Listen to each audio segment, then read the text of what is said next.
Kneeling Gluteal Toner. This series lifts the gluteals, defines hamstrings, and develops a smaller waist. You'll need a mat, a sturdy chair, or a counter hip height.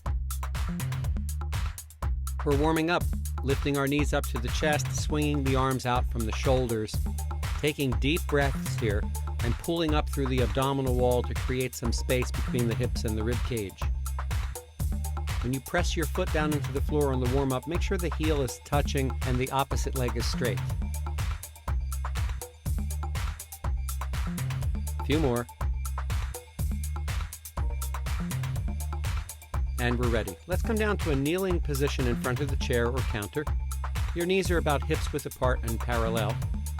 Hands lightly on top of the chair. Pull the abdominals in, drop the tailbone down and back. Now slide one foot back on the floor behind you so the working leg is slightly behind the kneeling leg. Square the hips, drop the tailbone, and lift, touch, lift, touch. So the movements are going to be very small on a diagonal corner. Keep the working leg behind the supporting leg at all times. And what's so unique about this exercise, it works your hips, your gluteals, and your waist. When we pause and reset, we're going to tilt the pelvis forward again, square the hip. Take the toe off the floor. Now little lifts to the side. Up, up, up. Try to keep the toe slightly off the floor at all times so that the gluteal muscle is really feeling the weight of your working leg. Notice the posture very lifted in the front of the body.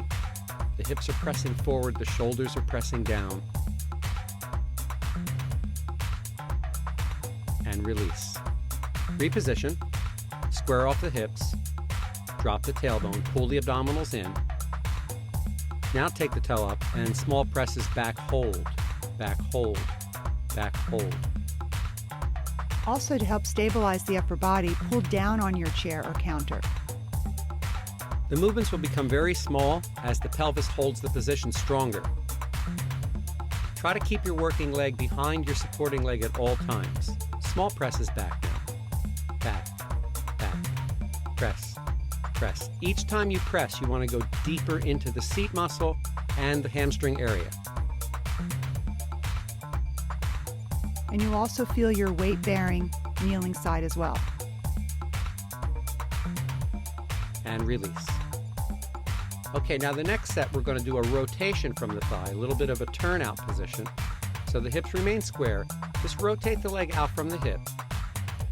And same movement diagonal, slowly, lift, touch, lift, touch, lift, touch, just like that.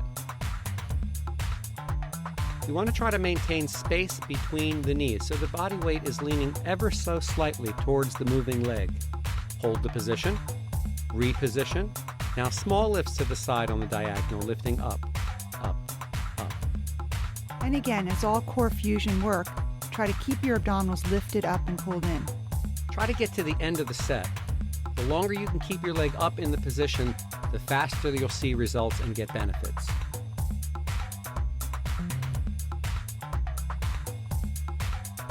And release down. Now squaring off the hips again, dropping the tailbone and pulling in, same turned out leg, presses back, hold, back, hold. When you're pressing back in a turned out position, you're incorporating the rotator muscle, so the work is going to feel a lot deeper. Enjoy that. That's your butt lifting, and it's really tremendous for shaping you. Now same press back on this set, a little quicker. Back, back, press. Keep the movement small, work with control. And try to keep lifting up and out of your hips. You don't need to do a lot of reps to really make this work. You just need to stay in the right position and use the concept of less is more. And release down. Now let's take a stretch. Sit back to your heels. Now raise your arms and drop your hips to the same side that you just worked. Side bend stretch away from the working leg. This helps to open up the hip, the gluteal, and the outer thigh. Repeat the stretch on the other side.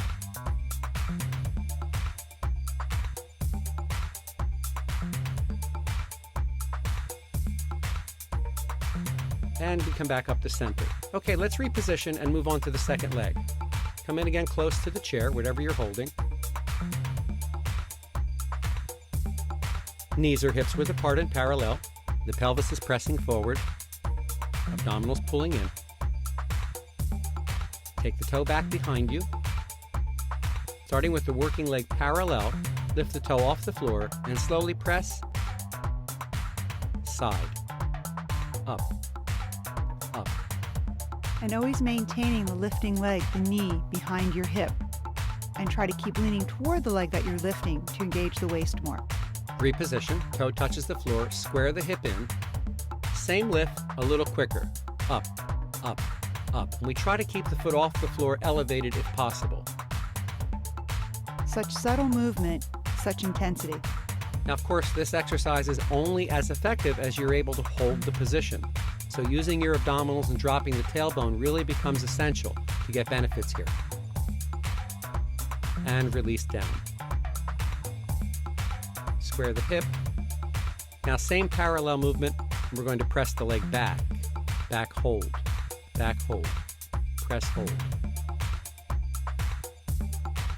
And remember, keep lifting up and out of your hips. Try to feel the lower back lengthening as you continue the movement.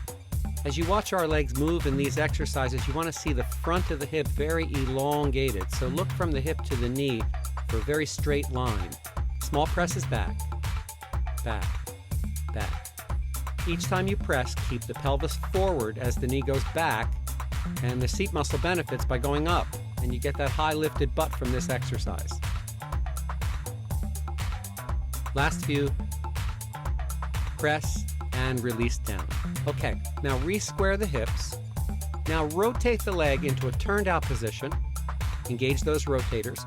Tilt the pelvis under. And again, we'll start that slow diagonal lift to the side. And two. And up. Up. And remember, always keeping your knee behind your hip.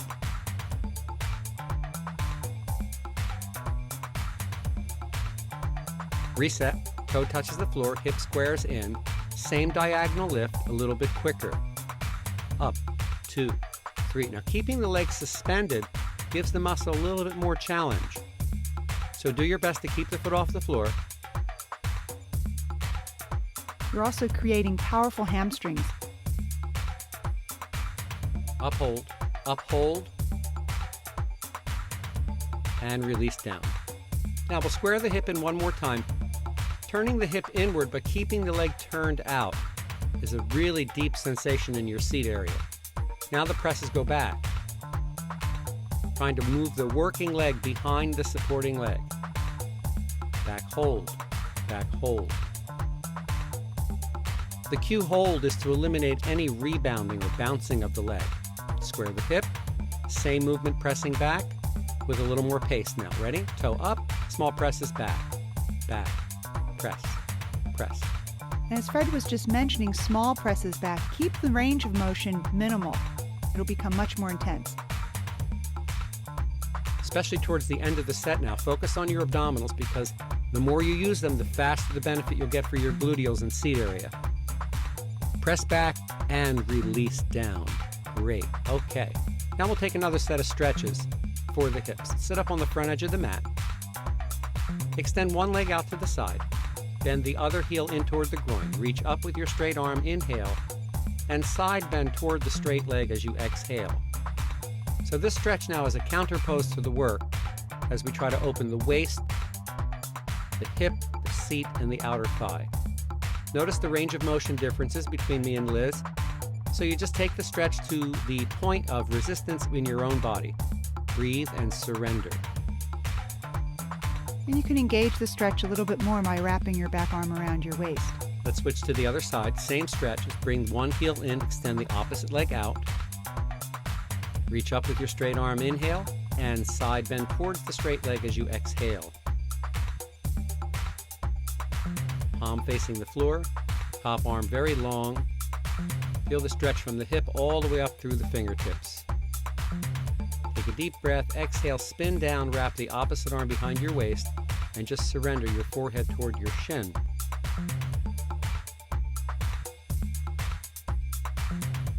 Up and release. Feel the benefits of that high lifted seat with a big smile on your face.